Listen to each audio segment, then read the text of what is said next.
Chapter 6. Tobias Gregson shows what he can do. The papers next day were full of the Brixton mystery, as they termed it. Each had a long account of the affair, and some had leaders upon it in addition. There was some information in them which was new to me. I still retain in my scrapbook numerous clippings and extracts bearing upon the case. Here is a condensation of a few of them.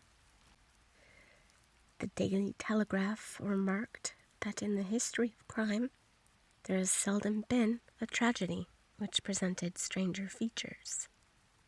The German name of the victim, the absence of all other motive, and the sinister inscription on the wall all pointed to its perpetration by political refugees and revolutionists. The socialists had many branches in America, and the deceased had, no doubt, infringed their unwritten laws and been tracked down by them. After alluding airily to the famed Greek Aqua Tofana, Carbonari, the Marchioness de Brinvilliers, the Darwinian theory, the principles of Malthus, and the Ratcliffe Highway murders, the article concluded by admonishing the governments and advocating a closer watch over foreigners in England. The Standard commented upon the fact that lawless outrages of the sort usually occurred under a liberal administration. They arose from the unsettling of the minds of the masses and the consequent weakening of all authority. The deceased was an American gentleman who had been residing for some weeks in the metropolis. He had stayed at the boarding house of Madame Charpentier in Torquay Terrace, Camberwell. He was accompanied in his travels by his private secretary, Mr. Joseph Stangerson. The two bade adieu to their landlady upon Tuesday the 4th, and departed to Euston Station with the avowed intention of catching the Liverpool express. They were afterwards seen together upon the platform. Nothing more is known of them until Mr. Trevor's body was, as recorded, discovered in an empty house in the Brixton Road, many miles from Euston. How he came there, or how he met his fate, are questions which are still involved in mystery. Nothing is known of the whereabouts of Stangerson. We are glad to learn that Mr. Lestrade and Mr. Gregson of Scotland Yard are both engaged upon the case, and it is confidently anticipated that these well-known officers will speedily throw light upon the matter. The Daily News observed that there was no doubt as to the crime being a political one. The despotism and hatred of liberalism, which animated the continental governments, had had the effect of driving to our shores a number of men who might have made excellent citizens were they not soured by the recollection of all that they had undergone. Among these men there was a stringent code of honor, any infringement of which was punished by death. Every effort should be made to find the secretary, Stangerson, and to ascertain some particulars of the habits of the deceased. A great step had been gained by the discovery of the address of the house at which he had boarded, a result which was entirely due to the acuteness and energy of Mr. Gregson of Scotland Yard. Sherlock Holmes and I read these notices over together at breakfast, and they appeared to afford him considerable amusement. I told you that whatever happened, Lestrade and Gregson would be sure to score. That depends on how it turns out. Oh, bless you, it doesn't matter in the least. If the man is caught, it will be on account of their exertions. If he escapes, it will be in spite of their exertions. It's heads I win, and tales you lose. Whatever they do, they will have followers. Un sot trouve toujours un plus sot qu'il admire. What on earth is this? I cried, for at this moment there came the pattering of many steps in the hall and on the stairs, accompanied by audible expressions of disgust upon the part of our landlady. "It's the Baker Street division of the detective police force," said my companion, gravely. And as he spoke, there rushed into the room half a dozen of the dirtiest and most ragged street Arabs that I have ever clapped eyes on. "Attention!" cried Holmes in a sharp tone, and the 6 dirty little scoundrels stood in a line like so many disreputable statuettes. "In future, you shall send up Wiggins alone to report, and the rest of you must wait in the street. You found it, Wiggins?" "No, sir, we ain't," said one of the youths. "I hardly expected you would. You must keep on until you do. Here are your wages." He handed each of them a shilling. "Now, off you go, and come back with a better report next time." He waved his hand, and they scampered away downstairs like so many rats, and we heard their shrill voices next moment in the street. "There's more work to be got out of one of those little beggars than out of a dozen of the force," Holmes remarked. "The mere sight of an official-looking person seals men's lips. These youngsters, however, go everywhere and see everything. They are as sharp as needles, too. All they want is organization."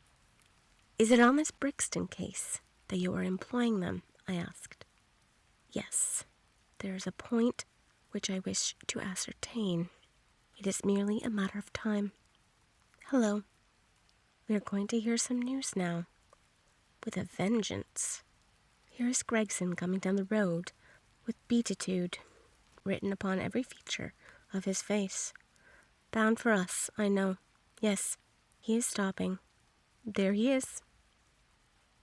There was a violent peal at the bell, and in a few seconds the fair-haired detective came up the stairs, 3 steps at a time, and burst into our sitting room. "My dear fellow," he cried, wringing Holmes's unresponsive hand, "congratulate me. I have made the whole thing as clear as day." A shade of anxiety seemed to me to cross my companion's expressive face. "Do you mean that you were on the right track?" he asked. "The right track? Why, sir, we have the man under lock and key." "And his name is?" "Arthur Charpentier, sub-lieutenant in Her Majesty's Navy," cried Gregson pompously, rubbing his fat hands and inflating his chest. Sherlock Holmes gave a sigh of relief and relaxed into a smile. "Take a seat and try one of these cigars," he said. "We are anxious to know how you managed it. Will you have some whiskey and water?" "I don't mind if I do," the detective answered. "The tremendous exertions which I have gone through during the last day or 2 have worn me out. Not so much bodily exertion, you understand, as the strain upon my mind. You will appreciate that, Mr. Sherlock Holmes, for we are both brain workers." "You do me too much honor," said Holmes gravely. "Let us hear how you arrived at this most gratifying result." The detective seated himself in the armchair and puffed complacently at his cigar. Then suddenly he slapped his thigh in a paroxysm of amusement. "The fun of it is," he cried, that fool Lestrade, who thinks himself so smart, has gone upon the wrong track altogether. He is after the Secretary Stangerson, who had no more to do with the crime than the babe unborn. I have no doubt that he has caught him by this time." The idea tickled Gregson so much that he laughed until he choked. "And how did you get your clue?" "I'll tell you about it, of course, Dr. Watson. This is strictly between ourselves. The first difficulty which we had to contend with was the finding of this American's antecedents. Some people would have waited until their advertisements were answered, or until parties came forward and volunteered information. That is not Tobias Gregson's way of going to work. You remember the hat beside the dead man? Yes, said Holmes. By John Underwood and Sons, 129, Camberwell Road.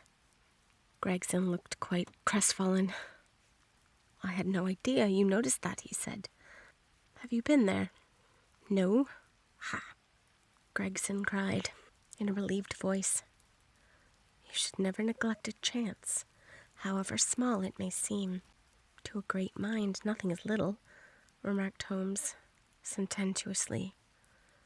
Well, I went to the Underwood and asked him if he had sold a hat of that size and description. He looked over his books and came to it at once. He had sent the hat to a Mr. Drebber, residing at Charpentier's boarding establishment, Torquay Terrace. Thus I got his address. Smart, very smart, murmured Sherlock Holmes. Next, I called upon Madame Charpentier, continued the detective. I found her very pale and distressed. Her daughter was in the room, too. An uncommonly fine girl she is. She was looking red about the eyes, and her lips trembled as I spoke to her. That didn't escape my notice. I began to smell a rat. You know the feeling, Mr. Sherlock Holmes, when you come upon the right scent, a kind of thrill in your nerves. Have you heard of the mysterious death of your late boarder, Mr. Enoch J. Drebber of Cleveland? I asked. The mother nodded. She didn't seem to be able to get out a word. The daughter burst into tears. I felt more than ever that these people knew something of the matter. At what o'clock did Mr. Drebber leave your house for the train? I asked. At 8 o'clock, she said, gulping her throat to keep down her agitation. His secretary, Mr. Stangerson, said that there were 2 trains, one at 9:15 and one at 11. He was to catch the first. And was that the last which you saw of him? A terrible change came over the woman's face as I asked the question. Her features turned perfectly livid. It was some seconds before she could get out a single word. Yes. And when it did come, it was in a husky, unnatural tone. There was silence for a moment, and then the daughter spoke in a calm, clear voice. No good can ever come of falsehood, mother, she said. Let us be frank with this gentleman. We did see Mr. Drebber again. God forgive you, cried Madame Charpentier, throwing up her hands and sinking back in her chair. You have murdered your brother. Arthur would rather that we spoke the truth, the girl answered firmly. You had best tell me all about it now, I said. Half confidences are worse than none. Besides, you do not know how much we know of it. On your head be it, Alice, cried her mother, and then, turning to me, I will tell you all, sir. Do not imagine that my agitation on behalf of my son arises any fear lest he should have had a hand in this terrible affair. He is utterly innocent of it. My dread is, however, that in your eyes and in the eyes of others he may appear to be compromised. That, however, is surely impossible. His high character, his profession, and his antecedents would all forbid it. Your best way is to make a clean breast of the facts, I answered. Depend upon it. If your son is innocent, you will be none the worse. Perhaps, Alice, you had better leave us together, she said, and your daughter withdrew. Now, sir, she continued, I had no intention of telling you all this, but since my poor daughter has disclosed it, I have no alternative. Having once decided to speak, I will tell you all without omitting any particular. "It is your wisest course," said I. Mr. Drebber had been with us nearly 3 weeks. He and his secretary, Mr. Stangerson, had been traveling on the continent, and I noticed a Copenhagen label upon each of their trunks, showing that that had been their last stopping place. Stangerson was a quiet, reserved man, but his employer, I am sorry to say, was far otherwise. He was coarse in his habits and brutish in his ways. The very night of his arrival, he became very much the worst for drink, and indeed, after 12 o'clock in the day, he could hardly ever be said to be sober. His manners towards the maidservants were disgustingly free and familiar. Worst of all, he speedily assumed the same attitude towards my daughter, Alice, and spoke her more than once in a way which, fortunately, she is too innocent to understand. On one occasion, he actually seized her in his arms and embraced her, an outrage which caused his own secretary to reproach him for his unmanly conduct. "But why did you stand all this?" I asked. "I suppose that you can get rid of your boarders when you wish." Miss Charpentier blushed at my pertinent question. "Would to God that I'd given him notice on the very day that he came," she said, but it was a sore temptation. They were paying £1 a day each, £14 a week, and this is the slack season. I am a widow, and my boy in the Navy has cost me much. I grudged to lose the money. I acted for the best. This last was too much, however, and I gave him notice to leave on account of it. That was the reason of his going. Well, my heart grew light when I saw him drive away. My son is on leave just now, but I did not tell him anything of all of this, for his temper is violent, and he is passionately fond of his sister. When I closed the door behind them, a load seemed to be lifted from my mind. Alas, in less than an hour, there was a ring at the bell, and I learned that Mr. Drebber had returned. He was much excited and evidently the worse for drink. He forced his way into the room where I was sitting with my daughter, and made some incoherent remark about having missed the train. He then turned to Alice, and before my very face, proposed to her that she should fly with him. "You are of age," he said, "and there is no law to stop you. I have money enough and to spare. Never mind the old girl here, but come along with me now straight away. You shall live like a princess." Poor Alice was so frightened that she shrunk away from him, but he caught her by the wrist and endeavored to draw her towards the door. I screamed, and that moment my son Arthur came into the room. What happened then, I do not know. I heard oaths and the confused sounds of a scuffle. I was too terrified to raise my head. When I did look up, I saw Arthur standing in the doorway laughing, with a stick in his hand. "I don't think that fine fellow will trouble us again," he said.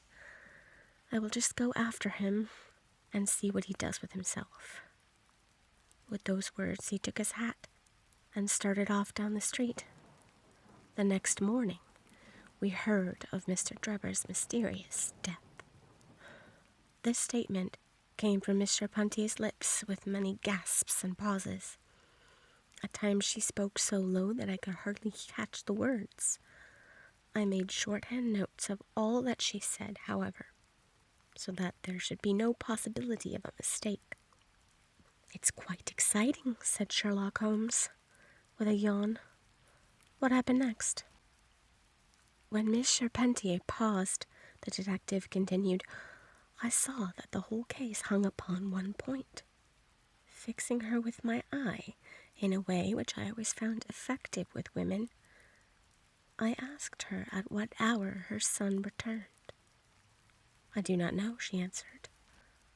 'Not know?' 'No. He has a latchkey, and he let himself in. After he went to bed, Yes. When did you go to bed? About 11? So your son was gone at least 2 hours. Yes. Possibly 4 or 5? Yes. What was he doing during that time? I do not know, she answered, turning white to her very lips. Of course, after that, there was nothing more to be done. I found out where Lieutenant Charpentier was, took 2 officers with me, and arrested him. When I touched him on the shoulder and warned him to come quickly with us, he answered us as bold as brass. I suppose you are arresting me for being concerned in the death of that scoundrel Drebber, he said. We had said nothing to him about it, so that his alluding to it had a most suspicious aspect. Very, said Holmes. He still carried that heavy stick, which the mother described him as having with him when he followed Drebber. It was a stout oak cudgel. What is your theory, then?